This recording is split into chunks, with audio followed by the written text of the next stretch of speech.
Could you share a specific example, maybe where mental toughness training led to a huge breakthrough for somebody? Yeah, actually, this morning I was just texting with a former athlete of mine years ago. I keep in touch, and he is one of my greatest joys. So he was a baseball player at Princeton, and he had just overwent two hip surgeries, and he couldn't get out of his wheelchair. And his doctors and his surgeons and everybody, coaches, everybody was like, "You can get out of your wheelchair," and the pain was just too excruciating. So his mother found me, and then he called me, and it was, I don't want to talk about the injury. I don't want to talk about my past. I don't want to talk about, just get me out of this chair if you can. Mm, We got him out of that chair. He stood up within a week of working together. And with both physical and psychological rehabilitation, he was able to go back and play. And then he became a coach, and then he became a pastor. And and he still talks about, the ability, I think he says, the ability for her to listen to my jumbled thoughts and basically press mute on the enemies inside. And with visualization techniques, with small goal setting, with again bringing back some level of confidence, we really worked on those things. He slowly stood up out of his wheelchair and then was able to return to his sport. that's awesome. I know you mentioned before, sometimes situations just suck. We have to work through them. Kind of paralleling to that, in high stakes environments, pressure is just inevitable. Um, what strategies do you recommend for folks to harness pressure positively and then maintain that for optimal performance? So that's the name of the game, right? Yeah. Having a high performance when it matters most, and it usually matters most when there's pressure. Yeah. So it's really about becoming friends with pressure, having it become your ally. And Lauren, you said, reframing your nervousness.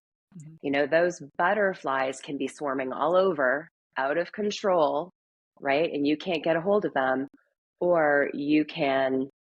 And it's not just about embracing the pressure. There's a real commitment and a belief behind that, and all of the, I call them productive truths, all of the reasons why you can embrace this pressure for yourself. And then those butterflies, I'll just use a symbolic imagery, those butterflies swarming around, you then take back control and you tell them to go into an inverted V, which is what a lot of athletes do.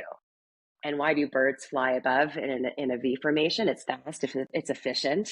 And so those butterflies are now in an inverted V, helping you, depending on what you want to achieve, fast, efficiency, but there's energy that's now guiding you wherever you're going in a productive, actually better now in the pressure situation than if you didn't have the pressure. Mhm. And that's what separates the great from just the very good. The great actually do better with the pressure. And there's a couple of things. I mean, it really depends on your relationship with pressure, but sometimes you have to say, like I said, wow, my coach believes in me. That's a lot of pressure though.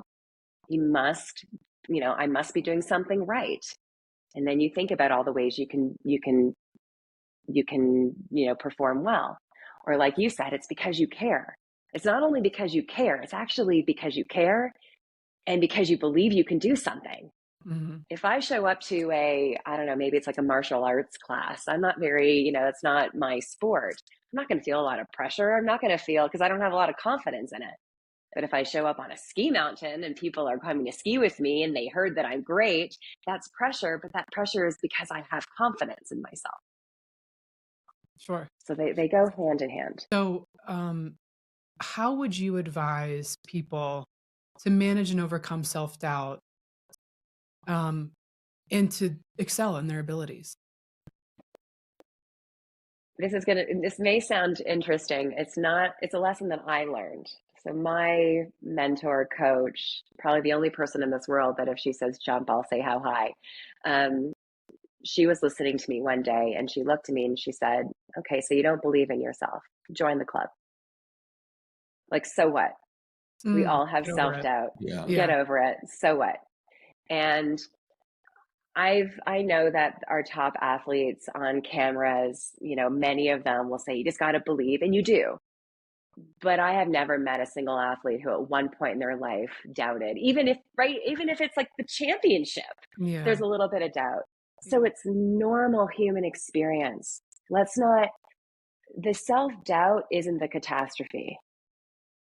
The leaning on the self doubt and letting that guide you, and then changing your behaviors because of the self doubt, the story you give the self doubt, the significance, that's the catastrophe. So, Okay. how do we combat that? Just as I said at the beginning, we start with confidence. With every person that I work with, whether you're corporate, wellness, sport, we're going to start off with highlighting your three greatest strengths. And in sports, we always talk about, it always comes down to the fundamentals. It's always back to the fundamentals. Well, in psychology, we have these fundamental strengths. These strengths, whether it's technical, tactical, strategic, we have these strengths that we know that are inside us. So if you're really feeling down and out, forget about what you're working on, forget about what you're trying to improve. Just for a moment, go back to your fundamental strengths. And so it's, again, give yourself some grace. Don't let yourself off the hook. Mhm. Bring back those technical, tactical, strategic strengths. Yeah. Lead with them. Stay with it. Prove to yourself that you have the discipline and the mental toughness. And then in time, get back to what you're working on. Okay. Break it down to build it back up. Right. Mm-hmm. So, drawing on your experience with elite athletes, what common mental traits have you observed that contribute to their high performance? You know, when I think about, I have two athletes come to mind, and it's common, but two athletes come to mind where it was this belief that the mindset, I'm just going to figure it out. I'm just going to figure it out. And the second belief is if I go to speak to someone who's doing sports psych, they're going to make me think so much and they're going to, investigate and analyze. It's really not what I do. I think some people do that, but it's not really what I do. I have a belief, and it's actually to think less, more strategically. Mm. I want to help us, certain thoughts that are not helping, we need to learn tools to let them come and go. It's a concentration skill. We need to know what thoughts are irrelevant, and just like a flowing river, let them flow in, let them flow out. And then we also need to know the thoughts that are going to help us. And right now I'm thinking about these two athletes, and I'll share some stories just as, and Yeah, they, please. one was amazing, performed really well in practice, couldn't do it in competition. Now, this is a very common reason why an athlete would come to see a sports psychologist. Now, the mental block can be different. And for this particular person, it was intimidation. Intimidated by three specific opponents. I tell this story often, and I also tell it in my book. And it was, in practice, it was all about what this athlete needs to do to perform well. It was competition. It was all about what they're going to do to beat me. But the opponents were also his teammates. They were there in practice when he wasn't focusing on them. They were there in competition when he was. So it wasn't like I could have him have blinders on so he never sees his opponents. We had to do some reframing. And the, oh no, what are they going to do to beat me, became, thank you, opponents, for showing up. And I'll tell you how we got to that. In a discussion, I asked him, would you rather win? Because this athlete had the capability of actually, getting a gold medal, winning, being the best. Would you rather win against someone who's much weaker than you at your level, or you're not going to win, but you'll compete against someone much better? Who do you want to compete against? And he's like, every day I want to compete against my match, because if I win, then I know I'm worthy of it. So aren't you happy that these opponents showed up today? Because when you win, that's going to be the mark of true success. So it was, thank you, opponents, for showing up today. I want you to bring your best, because I know if you're bringing your best, that's going to motivate me to bring my very best and kick your butt. So much. So we worked on that for 3 months, visualization. And at that level, small tweaks to physical within 3 months. It was more of the mental. He went off to Sweden to compete in the junior world championships. And not only did he beat those opponents, he became the junior world champion, made the US team, and then was a 2-time national athlete for that reframing. So again, it's embracing that pressure. It's bring it on. and, thank you. We don't want to win when everyone's at their worst. We want to win when everyone's also at their best. Mhm. So you framed that in three ways, though. You also said, do you want to compete against people who you think are way better than you? And a lot of people will say, I want to compete against the best. And then they get crushed. How do you deal with that?